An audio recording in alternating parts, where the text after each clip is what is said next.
Jamaah,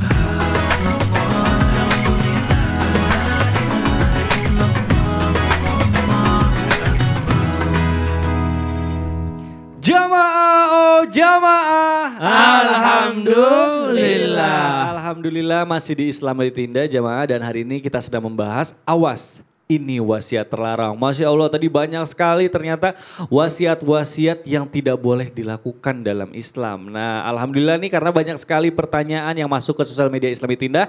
Sekarang insya Allah kita akan masuk lagi ke segmen Tanya Dong Ustadz. Kami semua tanya dong Ustadz. Alhamdulillah, terima kasih jamaah. Ini luar biasa, pertanyaannya bagus-bagus banget dan ini sudah dipilih nih oleh tim kreatif kita. Ini ada pertanyaan dari Instagram @firasat_ind. Assalamualaikum guru-guru. Waalaikumsalam warahmatullahi wabarakatuh. Dulu papa saya menikah tanpa sepengetahuan ibu saya. Hingga almarhum ibu sakit hati, lalu beliau berpesan sebelum meninggal untuk menjauhi ayah kandung saya dan ibu tiri saya. Sekarang posisinya mereka sudah tua dan tidak ada yang mengurus. Bagaimana harusnya saya menyikapi keadaan ini? Satu sisi saya ingin mengurus ayah saya karena bagaimanapun dia adalah orang tua saya, namun keputusan saya ditentang oleh kakak-kakak saya karena mereka diberatkan wasiat ibu dan rasa sakit hati mereka kepada ayah saya. Waduh, Masya Allah. Luar biasa, pertanyaan bagus sekali, boleh dijawab oleh Ustadz Maulana, silakan guru. Baik, bismillahirrahmanirrahim. Harus saya sampaikan tidak ada ketaatan dalam kemaksiatan. Tidak ada. Dan wasiat yang berkaitan tadi sudah dibahas oleh Habib tadi, makasih banyak. Di mana tidak boleh ahli yang memutuskan silaturahmi. Ini memutuskan silaturahmi. Jadi antara ayah dan anak lagi. Jadi haram kita dalam pemutusan silaturahmi. Maka tidak boleh. Maka kalau saya jawab jadi tadi belum. Tadi baru mau. Pembukaan. Sekarang baru mau menjawab. Silakan. Ada beberapa yang harus saya sampaikan. Manusia itu haram tubuhnya, hartanya dan kehormatannya. Dan ini sama halnya kita membuang kebaikan yang banyak. Bayangkan ketika kita merawat orang tua itu besar pahalanya. Kan tadi katakan udah tua. Jadi saya yang harus rawat. Padahal ada pesan ibu saya. Mohon maaf. Saya rasa apa yang dilakukannya bisa jadi gara-gara baktimu kepada ibu tirimu sama orang tuamu, ayahmu. Yang mungkin ibumu sakit hati. Bisa jadi itu yang menyebabkan ibumu diangkat derajatnya oleh Allah. Masya Allah. Luar biasa jawabannya. Jadi nanti sakit hati orang tua aku di sana. Tidak ya. Mohon maaf. Hello. Dia bisa jadi dapat angkat. Wah, Masya Allah, luar biasa. Ustaz, kenapa tidak berpikiran seperti itu? Itu karena sekarang baru kepikiran setelah Ustaz Maulana jelaskan. Masya Jadi Allah. pahala-pahala itu dilarikan ke ibunya. Masya Allah, luar biasa, mudah-mudahan terjawab, mudah-mudahan diberikan kebesaran hati ya untuk melakukan seperti apa yang disarankan oleh guru kita. Amin, amin ya Allah, ya Rabbal Alamin. Kita lanjut ke pertanyaan berikutnya, ada pertanyaan dari baik hamba Allah. Assalamualaikum Ustadz, waalaikumsalam warahmatullahi wabarakatuh. Izin bertanya, jika seorang ayah yang semasa hidup berwasiat, nak, nanti kalau ayah meninggal jangan adakan tahlilan ya. Kemudian ayahnya meninggal dan anak-anaknya mengadakan tahlilan untuk ayahnya. Nah, apakah ini melanggar wasiat dari ayahnya dan berdampak kepada sang ayah karena amanahnya dilanggar?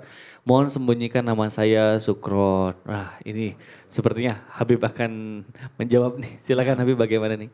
Jazakumullah khairul jaza. Nah, ini pertanyaan yang sangat luar biasa bahwa pelaksanaan tahlilan sejatinya tahlilan itu adalah kalimat tauhid, kalimat la ilaha illallah Muhammadur Rasulullah yang diwahbahkan, yang dihadiahkan kepada mayit. Jika ayah kita ataupun orang tua kita berbeda keyakinan dengan kita, maksudnya berbeda dalam pandangan mengenai tahlilan, ini ahsan nak, kalau bapak meninggal nanti gak usah adain tahlilan. Kita perlu paham dulu perspektif tahlilan yang dimaksud oleh ayah nih kayak gimana. Apakah memberikan makanan, jamuan dan lain sebagainya. Karena khilaf ini bukan tergantung sama kalimat tauhidnya, tapi karena suguhan makanan kepada orang-orang yang datang. Sebenarnya khilaf yang paling sering kami dapati adalah terhadap suguhan bagi orang-orang yang datang di acara tahlilan. Mengenai bacaannya itu semuanya adalah zikir yang disampaikan. Kalau anak-anaknya ingin menghadiahkan hal tersebut tidak termasuk hal yang melanggar terhadap wasiat ayahnya, akan tetapi mengenai suguhan, karena suguhan ini kadang-kadang menyangkut terhadap harta sang mayit. Jadi kalau misalnya orang ngadain tahlilal, kita ngadain tahlilan nih, meninggalnya bapak kita. Duitnya dari mana? Duitnya sang bapak dulu yang meninggal. Dipakai daripada harta sang mayit. Mungkin bapak ini berpesan seperti itu, dan ini kalau misalnya yang dilakukan misalnya nggak mengambil daripada harta sang mayit nggak masalah. Wallahu ta'ala alam. Wah, Masya Allah, Alhamdulillah luar biasa jawabannya. Terima kasih Habib Abdullah, penjelasannya mudah-mudahan terjawab ya jamaah. Alhamdulillah hari ini kita sudah membahas mengenai wasiat-wasiat terlarang dan insya Allah akan kita bermuhasabah oleh Ustaz Syam. Silakan guru. Tabi guru-guruku. أوصيكم ونفسي بتقوى الله فقد فاز المتقون. Syam berwasiat kepada seluruh jamaah Islam itu indah dan untuk diri kami sendiri untuk senantiasa menjaga ketakwaan kita kepada Allah Subhanahu wa taala. Takut kita kepada Allah Subhanahu wa taala. Takut kita kepada manusia membuat kita menjauh. Tapi takut kita kepada Allah Subhanahu wa taala membuat kita semakin mendekat kepadanya. Maka subhanallah, teruntuk seluruh orang tua yang kami muliakan yang sedang menyaksikan Islam itu indah. Kami butuh wasiat kalian. Wasiat ilmu, wasiat akhlak, wasiat budi pekerti, wasiat materi yang kita bagi secara syariat Islam, wasiat kebaikan-kebaikan sebagaimana yang dijelaskan guru kita. Sesungguhnya wasiat itu adalah estafet. Bagaimana kami harus menyambung kebaikan daripada orang tua kami. Dan untuk seluruh anak yang sedang menyaksikan Islam itu indah, mari kita sambung kebaikan orang tua kita. Jangan kita menjadi anak yang membuat orang tua kita menyesal di alam kuburnya. Dahulu aku senantiasa menyumbang untuk masjid. Setelah kutinggalkan anakku ternyata mereka malah mengambil tanah masjid. Jangan sampai kita bertolak belakang dengan kebaikan orang tua kita. Bagaimana mungkin kita bercita-cita ingin sesurga dengan orang tua kita? Bagaimana mungkin kita seperti orang munafik yang mengatakan rindu terhadap ayah tapi tidak mengikuti kebaikan ayah? Bagaimana mungkin kita seperti orang munafik yang mengatakan rindu terhadap ibu, ingin berkumpul dengan ibu, tapi kita tidak mengikuti solehnya ibu kita? Maka ikuti kesalehan mereka, ikuti kebaikan mereka, bahkan teruskan kebaikan mereka. Bahkan seorang anak soleh menambah kebaikan supaya mengalir pahalanya terhadap orang tuanya. Mari kita berdoa dipimpin guru kita Habib Abdullah. Tafadhal Habib. Silakan. Rabbana innaka maqsuduna wa murtajana wa mu'tamaduna faghfir dhunubana ya rabbal alamin. Ya Allah, wahai Tuhan kami, Engkaulah tujuan kami ya Rabb. Engkaulah harapan kami ya Rabb. Ampuni dosa-dosa kami ya Rabb.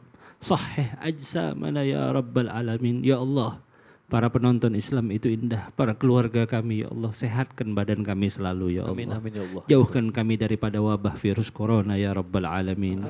Tammim magasidana, kabulkan hajat-hajat kami ya Allah. Hajat dunia wa hajatul akhirah. Hajat-hajat kami yang masih ada di dunia ini dan hajat akhirat kami ya Allah. Ya Allah, jadikan kami orang-orang di dalam barisan terdepan untuk masuk ke dalam surgamu bighairi hisab. Ya Allah, masukkan kami bersama keluarga kami. Masukkan kami bersama orang-orang yang kami cintai. Masukkan kami bersama para pecinta-pecinta kami ya Rabbal alamin. Ya Allah, hadiahkanlah, rizkikanlah kepada kami di dalam barisan-barisan para syuhada, barisan-barisan para salihin, barisan-barisan orang-orang yang kelak bersama Nabi Muhammad SAW di Jannatul Firdaus, di Jannatul Firdaus, di Jannatul Firdaus ya Rabbal alamin. Amin, amin ya Allah ya Rabbal alamin. Alhamdulillah, alhamdulillahirabbil alamin. Jamaah, Mudah-mudahan ilmu yang kita dapatkan di pagi hari ini bermanfaat untuk kita semua. Sekali lagi saya ingin berterima kasih sedalam-dalamnya kepada guru-guru kita, kepada jamaah yang sudah menyaksikan Islam itu indah. Akhir kata saya Mikdad Adausi, mohon undur diri, mohon maaf apabila ada salah-salah kata. Wabillahi taufik wal hidayah. Wassalamualaikum warahmatullahi wabarakatuh. Waalaikumsalam warahmatullahi wabarakatuh.